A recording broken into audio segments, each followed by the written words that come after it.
What's up, Digidestins? This is Kyle D, better known as RideMyAvatar, and today we are going to be talking none other than the state of Digimon TCG. So we know that we kind of have a format, defining format now. We know what's topping here, and we know what's kind of topping in Japan. We kind of know that they are split between two formats. We are a couple sets behind, so we kind of know where the toxicity is going to be next set. Going into EX3, Bt-11's looking pretty clean, so let's dive into this video and talk about it. Remember, hit that like button, hit that smash button, smash that subscribe button to notify when I go live or when I play another video. So without further ado, let's dive into it.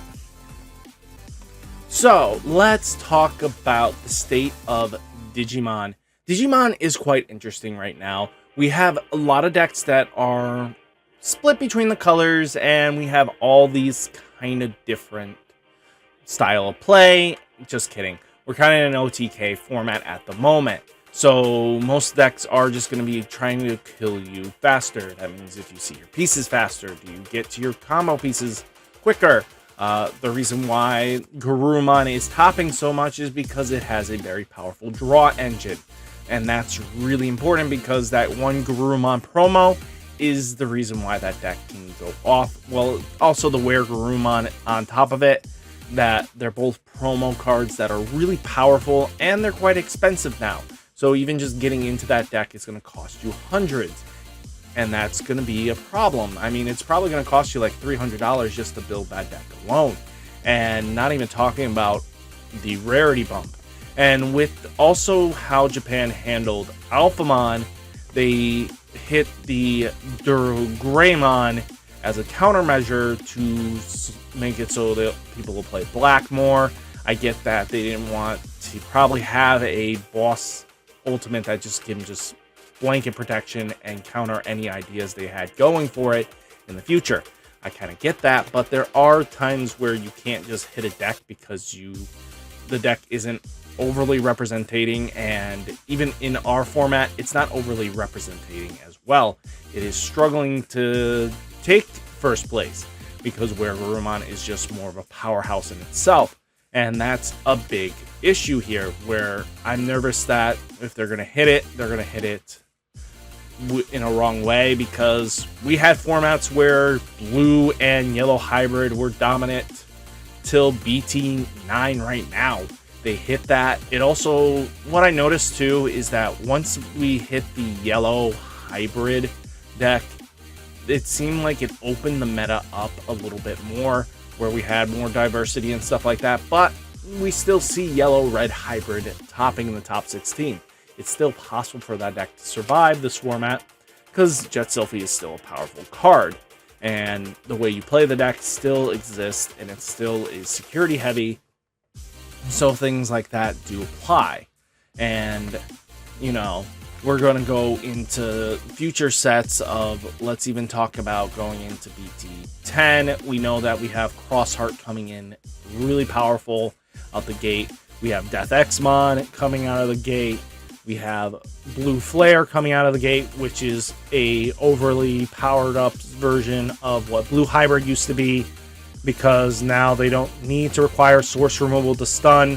They can just stun, and they also have Armor Purge, and they have all these fun, nifty stuff, and that's just going to be a very interesting combination when we get there.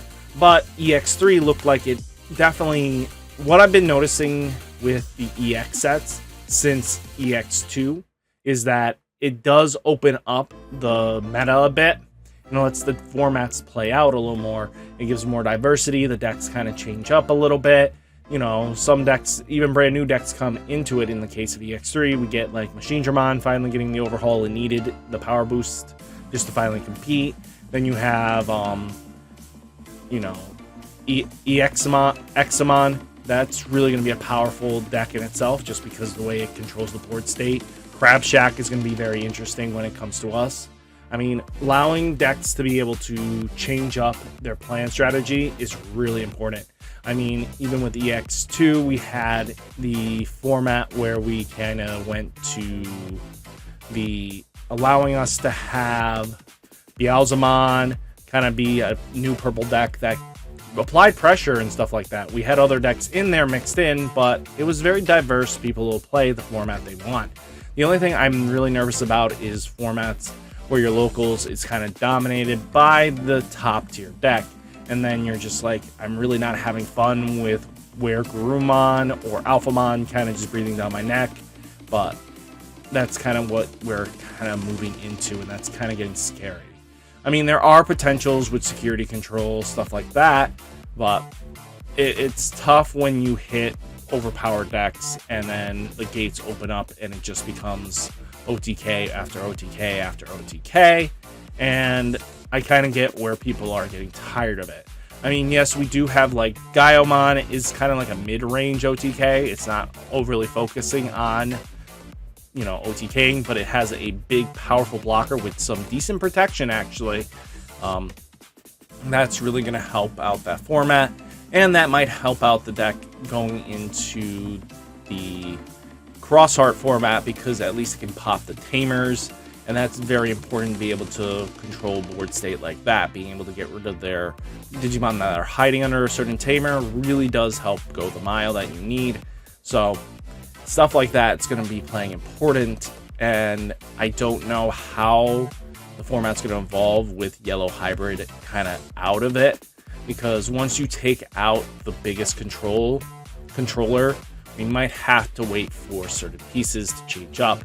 I get that they wanted to speed up against the hybrids and tamer focused decks, because the only way you can beat a deck that is kind of just definition of mid-range and you're just slower than the mid-range is you have to be OTKing them or out aggroing them, and a lot of decks can't do that yet, and that's going to be one of those things that once we get there, we're going to have some stuff.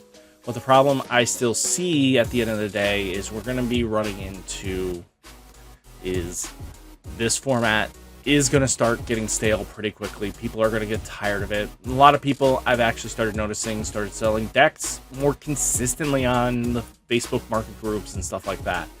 That's showing that the format's, yes, diverse in a way that you see multiple different decks in the top 16. But you're still seeing that the best deck is still topping. We've only really not seen Alphamon or Garurumon top the event in like 2 events, I think. Like, and that was really it. I mean, we had Ancient Greymon take first, I think, and then there was D-Reaper a few events, and that's about it. And they're all very powerful decks, yes, but you just can't always rely on winning that way. So it's just one of those things you have to be prepared for. The format is just going to be something you have to grind out. And I'm glad that what I've noticed too, if you guys pay attention to the GTS, that trading card stuff, we are going to see that EX3 will be the last set of the year.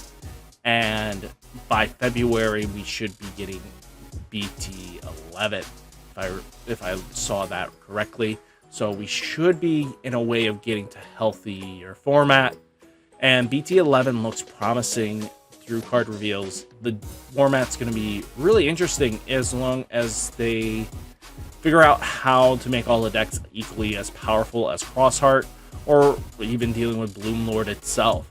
So it's really weird because I look at both formats at consistent rates, so I kind of see where toxicity is going to be, what deck needs to kind of just be alleviated with stress, because, again, we're going to be seeing some major plays here, and which is weird because I get that Garurumon isn't doing much in Japan, and that's just because most of its tournaments have a restriction on the promos, so that can't really top events, and that's going to be a big player in the reason why I didn't get hit. Do I see that they're going to hit it? Probably, because English side will probably hit it first, realizing it is a problem deck when you're taking so many top first. But it's just one of those things that you're going to have to feel for. I mean, this video seems like it's like, oh, he's hating on Digimon. Oh, he's not liking Digimon. No, actually, I enjoy Digimon. There are so many potentials in decks, and it really comes down to the pilot. And that's really what we're going to be really thinking about, is like when it comes down to making the right calls is very important. Being able to stay ahead of your opponent and keep them in check is going to be very important. So it's one of those things that this format needs some love and care going forwards if Digimon's going to keep people interested, keeping the new players in. I get that D-Reaper is a really budget deck, so I don't see them hitting D-Reaper just because it is like a gateway deck. It's very cheap. The most expensive to buy in that whole deck is probably $100. I mean, maybe $150, and that's just because the rest of it is just bulk the most of it is bulk commons, but it comes from the Death X, and you can just play 2 Death X just to get by until you get your 3rd. So, I mean, that's the only like budget friendly deck, and that is D-Reaper. So it's going to be very interesting what they do going forwards with the game, but as of now, I feel like the format is not all there right now. I feel like it's very toxic in the way of OTK.